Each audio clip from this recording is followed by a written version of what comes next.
प्रिय विद्यार्थियों, जय श्री राम, सुप्रभात। आप सभी का मैं ओम प्रकाश पारीक सत्र 2021-22 में अपने हिंदी विषय के अंतर्गत हार्दिक स्वागत और अभिनंदन करता हूं। इसके साथ ही साथ मैं प्रभु श्री राम से प्रार्थना करता हूं, पूर्ण विश्वास के साथ ये आशा करता हूं कि आप सभी अपने अभिभावकों के साथ इस कोरोना काल में स्वस्थ और प्रसन्नचित्त मन से अध्ययन के लिए तैयार हैं। हम अब अपना चैप्टर प्रारंभ करने जा रहे हैं। मित्रों, आप ध्यान से सुने। सत्र 2021-22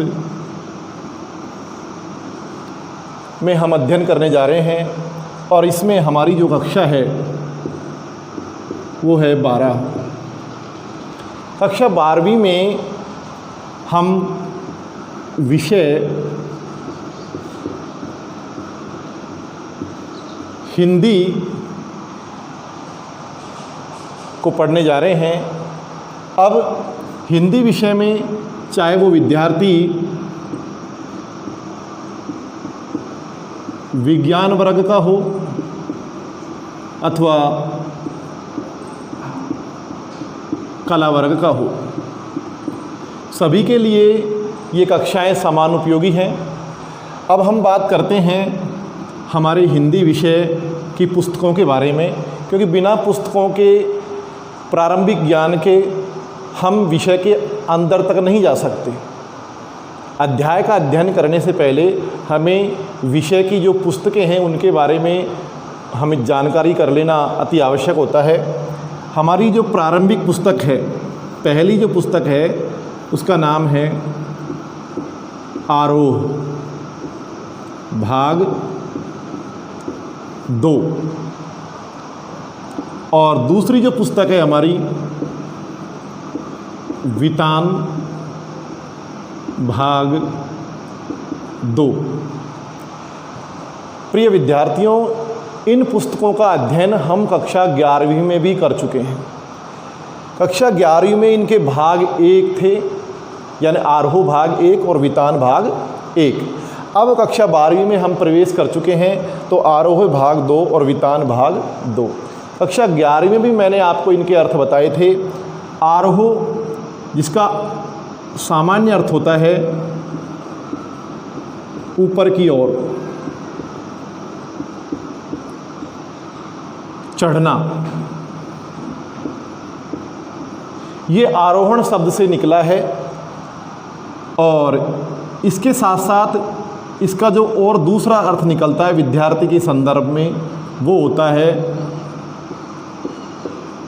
उन्नति, उन्नति करना। जहाँ हम वितान के अर्थ के बारे में बात करें तो वितान का अर्थ सामान्य तौर पर यदि हम देखें तो इसका मतलब होता है तंबू,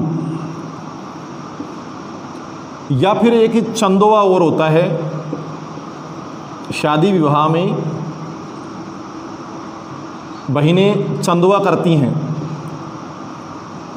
जिसको सामियाना बोला जाता है। एक बड़ा सा यूँ कहें कि पर्दा सा ऊपर डाल दिया जाता है, उसको बोलते हैं चंदोवा, तंबू डालना। विद्यार्थी के लिए इसका अर्थ अपन यदि निकालें तो इसका मतलब होता है विस्तार, विस्तार या फिर फैलाव। ठीक है। हम अब आरोह के अंतर्गत बात करें कि इस आरोह पुस्तक में क्या है, तो इसके 2 भाग हैं मित्रों। एक है काव्यखंड और दूसरा है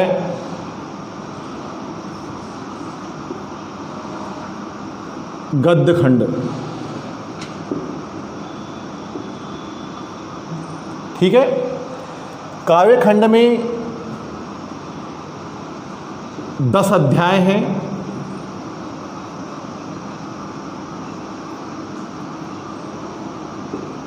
और गद्य खंड के अंतर्गत हम पढ़ेंगे 8 अध्यायों के बारे में।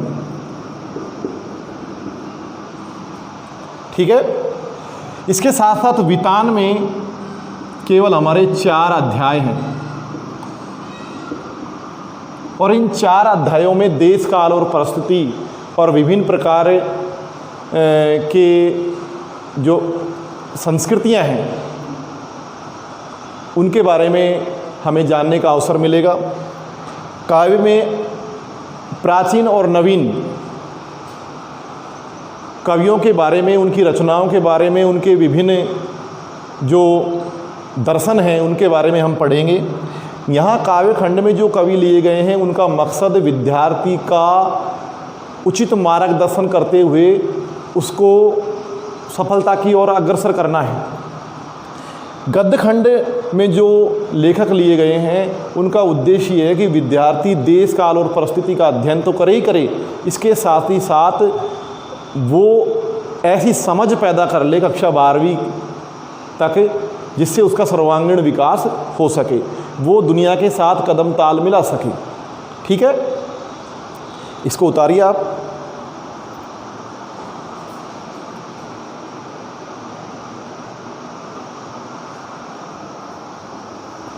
अब देखो बेटाओ, आगे चलते हैं हम।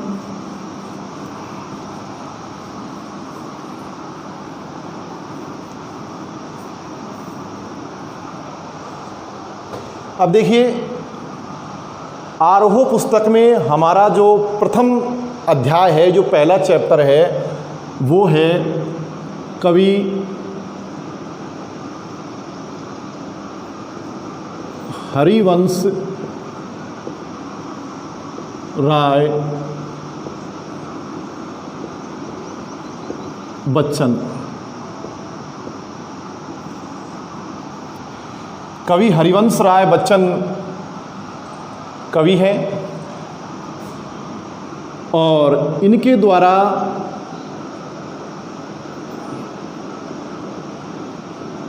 आत्म परिचय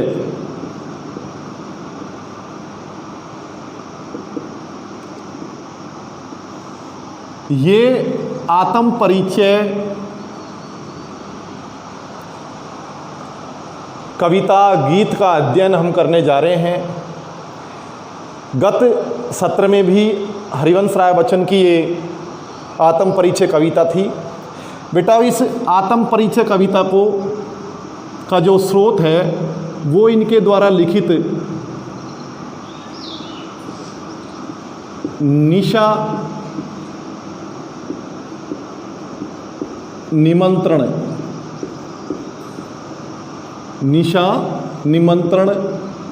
से लिया गया है, यानी इसका जो उद्गम है वो निशा निमंत्रण है, यहाँ से लिया है ये पाठ। अब हम बात करते हैं हरिवंश राय बच्चन जी के जीवन परिचय के बारे में। तो देखो बेटा, ये जो बच्चन शब्द है, बच्चन का तात्पर्य होता है, इसका मतलब होता है बच्चा या फिर छोटा बालक।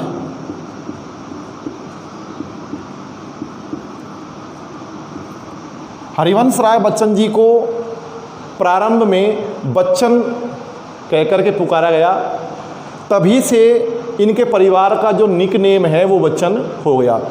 जबकि यूपी में, उत्तर प्रदेश में, या यूँ कहें कि हिंदी में बच्चन का मतलब होता है बच्चा, छोटा बालक। ठीक है ना, अपन कहते हैं अरे ओ बच्चन, बच्चू, तो इसका मतलब क्या है? बच्चा, यानी बच्चन। अब हम इनके जीवन परिचय के बारे में बात करते हैं बेटाओ। हरिवंश राय बच्चन, इनका जो जन्म है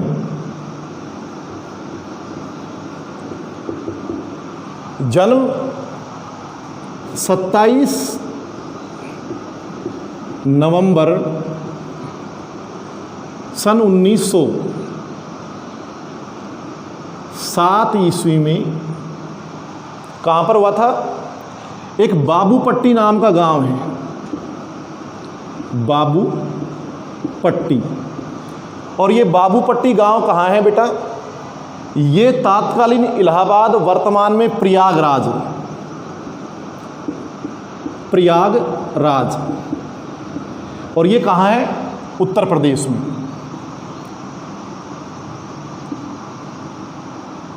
ठीक है, बाबूपट्टी, प्रयागराज, उत्तर प्रदेश में इनका जन्म हुआ था 27 नवंबर 1907 को।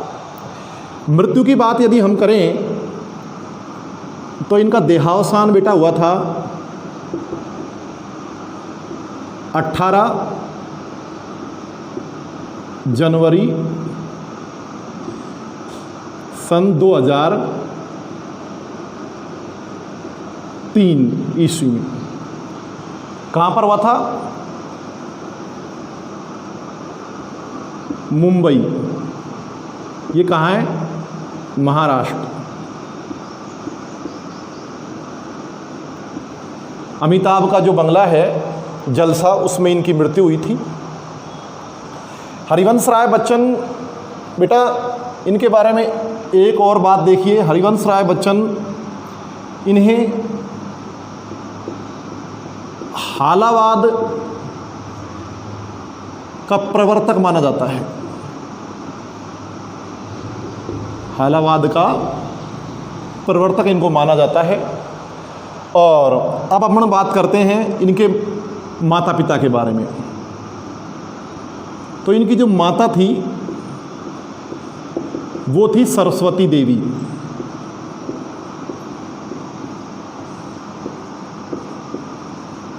ठीक है बेटा। और पिता,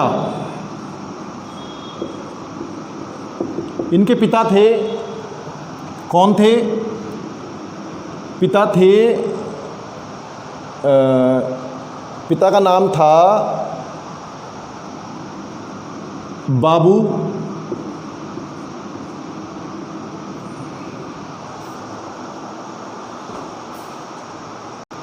प्रताप नारायण मिश्र। क्या नाम था?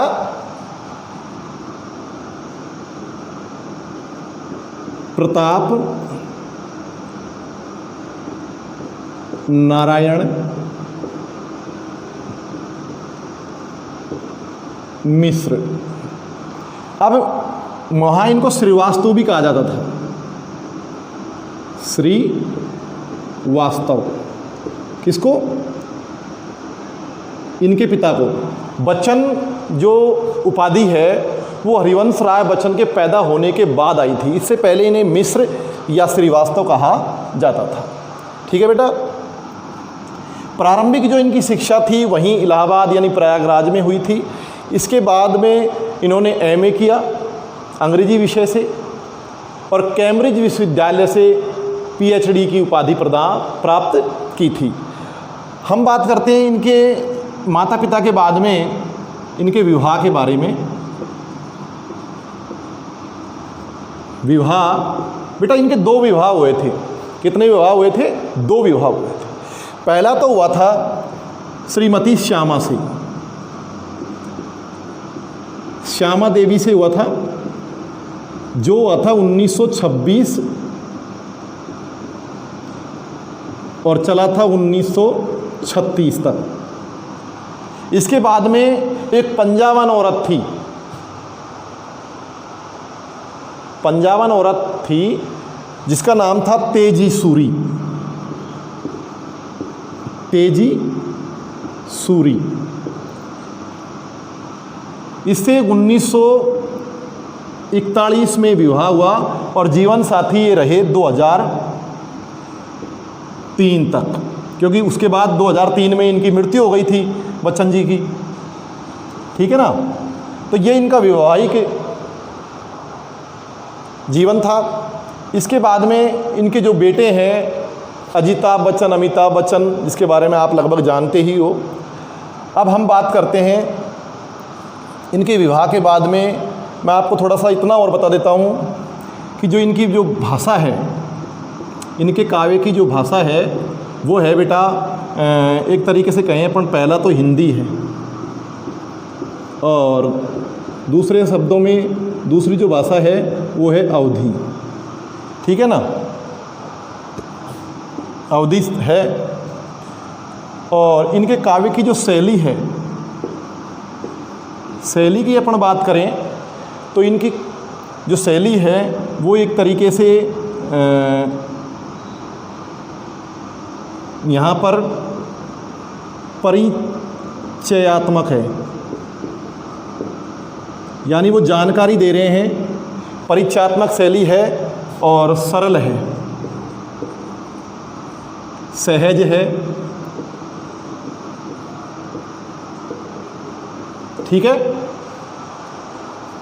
उतारिए इसको।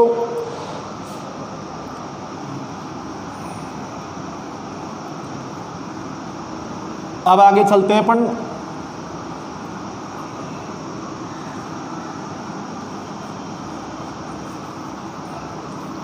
देखो बेटा, अब हम इसके बाद में आते हैं हरिवंश राय बच्चन की रचनाओं पर। बच्चन रचनावली। हरिवंश राय बच्चन की जो रचनाएं हैं उनके बारे में हम देखेंगे। इन्होंने लिखा पहले मधुशाला। कौन सी थी? मधुशाला। ठीक है ना। कौन से सन में लिखी गई थी ये आप लोगों से नहीं पूछता है, ये कंपटीशन के प्रश्न है। आगे जाकर जो फर्स्ट ग्रेड है, सेकंड ग्रेड है या रीट की तैयारी कोई टीचर के लिए करता है तो उनमें उन चीज़ों को पूछा जाता है। मधुशाला। और बेटा मधुशाला के बाद में है मधुबाला।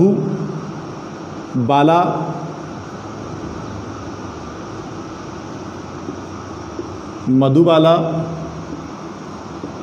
मधु कलश। ठीक है ना। मधु कलश,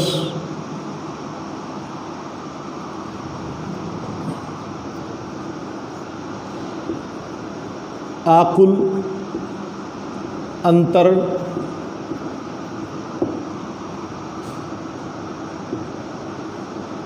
मिलन, यामिनी, सतरंगिणी,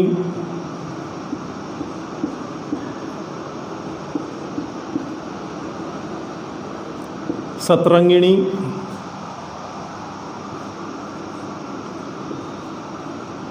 एकांत संगीत,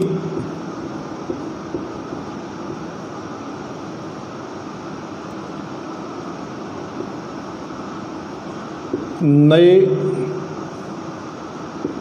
पुराने झरोखे,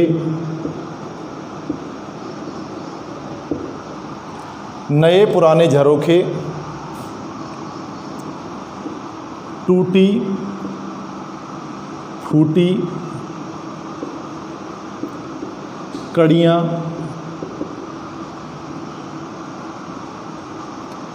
तो इनकी हो गई टूटी फूटी कड़ियाँ, नए पुराने झरोखे, टूटी फूटी कड़ियाँ। और इसके बाद में ये तो अपनी इनका क्या है, काव्य ग्रंथ हैं ये। ठीक है, ये सब इनके काव्य ग्रंथ हैं। इतना ही काफ़ी है अपने लिए। इसके बाद में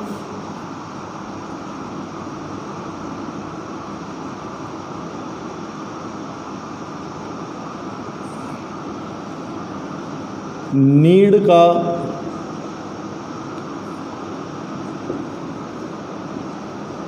निर्माण,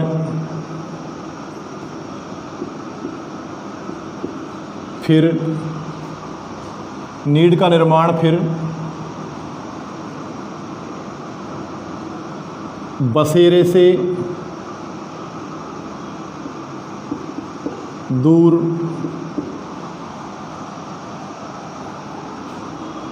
क्या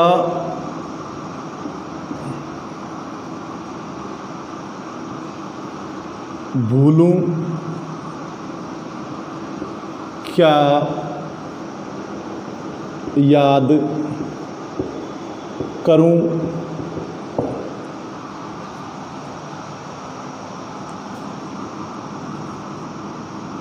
दस द्वार से सोपान तक। ये बेटा इनके आत्म कथाएं हैं। क्या है ये? आत्म कथाएं हैं। इसके बाद में अपन लेते हैं हरिवंश राय बच्चन के काव्य रचनावली के अंतर्गत आने के बाद इन्होंने अनुवाद भी किए थे। हैमलेट,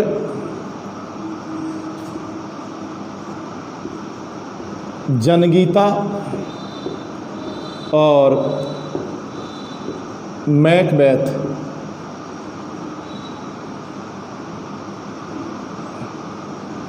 मैकबेथ इनका इन्होंने क्या किया था? अनुवाद किया था। ये अंग्रेजी लेखक शेक्सपियर की रचनाएं थी, उपन्यास थे, उनका इन्होंने हिंदी में अनुवाद कर दिया था। एक इन्होंने लिखा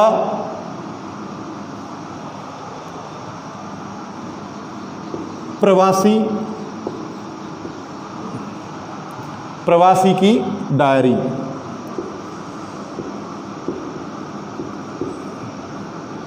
ठीक है ना, जो इनका डायरी लेखन है।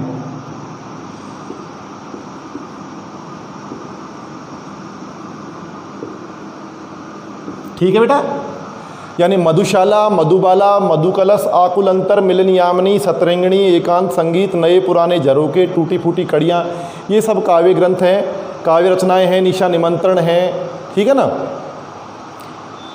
इसके बाद में नीड का निर्माण, फिर बस्तेरे से दूर, क्या भूलूं क्या याद करूं, 10 द्वार से सोपान तक, ये आत्मकथाएं हैं।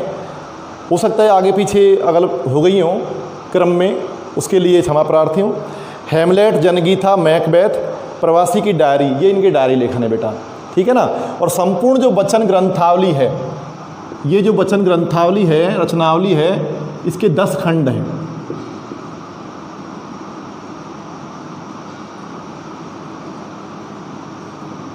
दस खंड हैं। 10 खंडों में इसको प्रकाशित किया गया है। ठीक है ना।